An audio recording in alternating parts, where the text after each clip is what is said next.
In the ancient, sun-drenched hills of Bethlehem, a story was unfolding, hidden from the eyes of the world. It was a story that began not in a king's palace, but in a quiet pasture with a young shepherd boy named David. He was the youngest of 8 brothers, the smallest, the one often overlooked.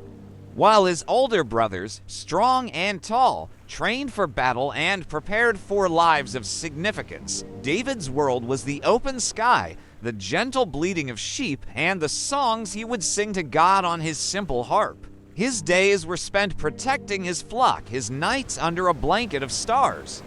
In these solitary moments, a deep and unshakable faith was being forged in his heart. What no one saw, what no one could have possibly guessed, was that God was quietly writing a destiny for this forgotten son of destiny fit for a king. Meanwhile, a divine instruction had been given. The prophet Samuel, a man who heard the very voice of God, was sent on a secret mission to Bethlehem, to the house of Jesse. The time had come to anoint the next king of Israel. When Samuel arrived, Jesse proudly presented his sons. The first, Eliab, was tall and handsome, a warrior in his prime.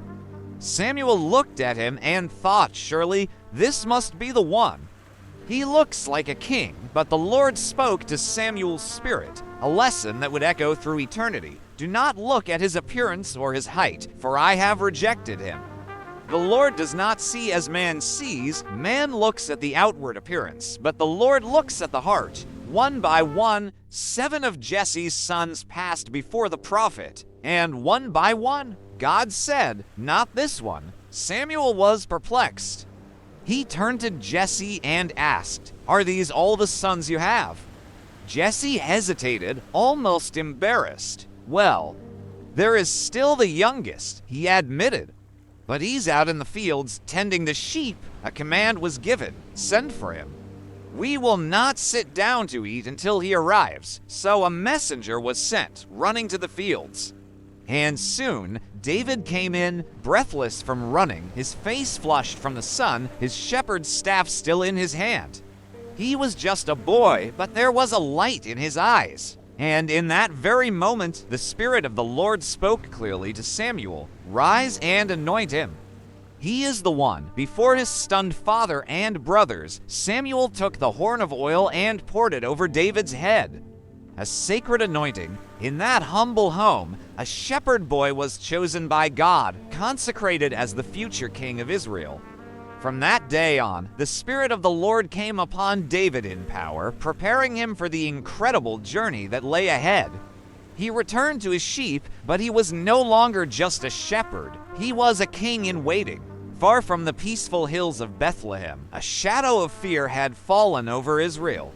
In the valley of Elah, 2 armies stood locked in a stalemate, the army of Israel on one side, the army of the Philistines on the other.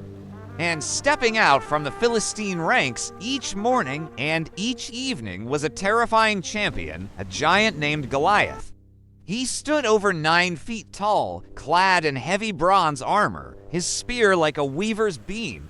His voice boomed across the valley, a thunderous roar of defiance against God and his people. "Choose a man and have him come down to me," he would shout. "If he is able to fight and kill me, we will become your subjects. But if I overcome him and kill him, you will become our subjects and serve us. I defy the armies of Israel this day. Give me a man and let us fight each other." For 40 days, this challenge echoed, and for 40 days, the hearts of Israel's bravest warriors, including King Saul himself, melted with terror. No one dared to answer. The entire nation was held hostage by fear. It was into this atmosphere of dread that David arrived. Sent by his father to bring food to his brothers on the front lines, he walked into the camp just as Goliath began his daily taunt. David heard the giant's blasphemous words and saw the fear on the soldiers' faces, and something ignited within him.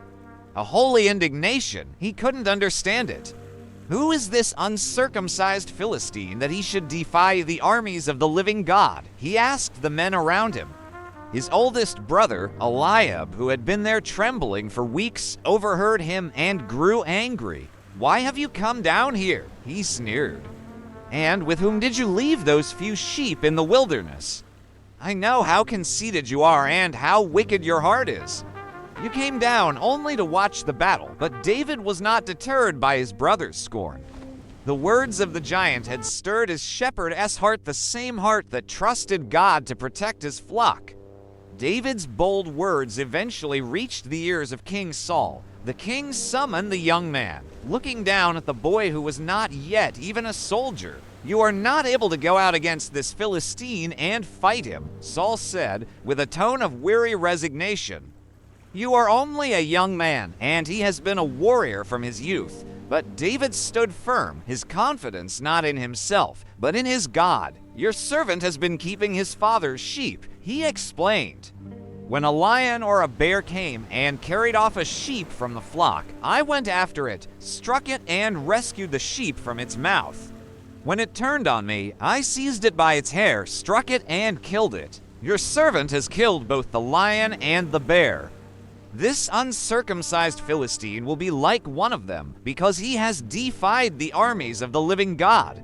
The Lord who rescued me from the paw of the lion and the paw of the bear will rescue me from the hand of this Philistine." Saul looked into the boy's eyes and saw not youthful arrogance, but unwavering faith. A flicker of hope was kindled. Reluctantly, he agreed. "Go," he said, "and the Lord be with you." Saul tried to dress David in his own royal armor, a bronze helmet, and a coat of mail, but it was too heavy, too cumbersome. David had never used such things. He took them off. His trust wasn't in armor or swords. He would face the giant with the tools God had taught him to use. With nothing but his shepherd's staff, his sling, and a pouch containing 5 smooth stones he had chosen from the stream, David walked out onto the floor of the valley. The wind swirled around him, kicking up dust.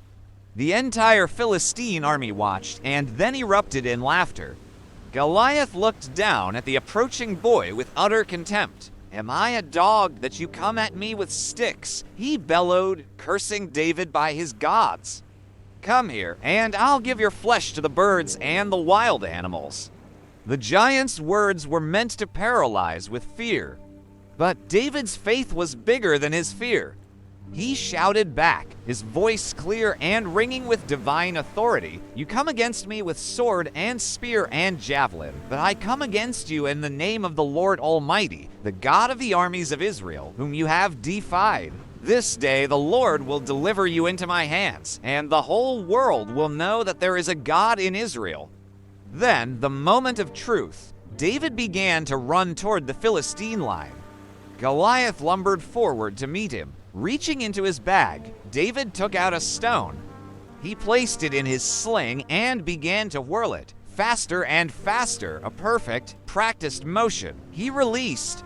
The stone flew through the air like a streak of light, a missile guided by the hand of God. It struck the giant squarely on his forehead, the only spot unprotected by his helmet. The stone sank in, and with a deafening crash, Goliath fell face down on the ground. A stunned silence swept over the valley. And then, as one, the Israelite army erupted in a triumphant roar and charged after the fleeing, terrified Philistines. The battle was won. A shepherd boy, armed with nothing but a sling and a rock-solid faith, had done the impossible. Standing on a hill at sunset, the wind blowing softly, David was no longer just the forgotten son. He was a hero, a deliverer, but the victory wasn't his. It belonged to God. David wasn't the strongest or the tallest. He wasn't the most experienced warrior, but he had something far greater, a heart that trusted God completely. He knew that his past victories over the lion and the bear were not his own doing, but were God's training for this very moment. And that's the lesson of David's story. It's a reminder that God doesn't look for the most qualified, the most powerful, or the most popular. He looks for a heart that is fully his. And with that kind of faith, with that kind of courage born from trust, God can use anyone, even a shepherd boy, to face the giants in their life and do the impossible. Thanks for watching. If this story inspired you, please like, share, and subscribe for more.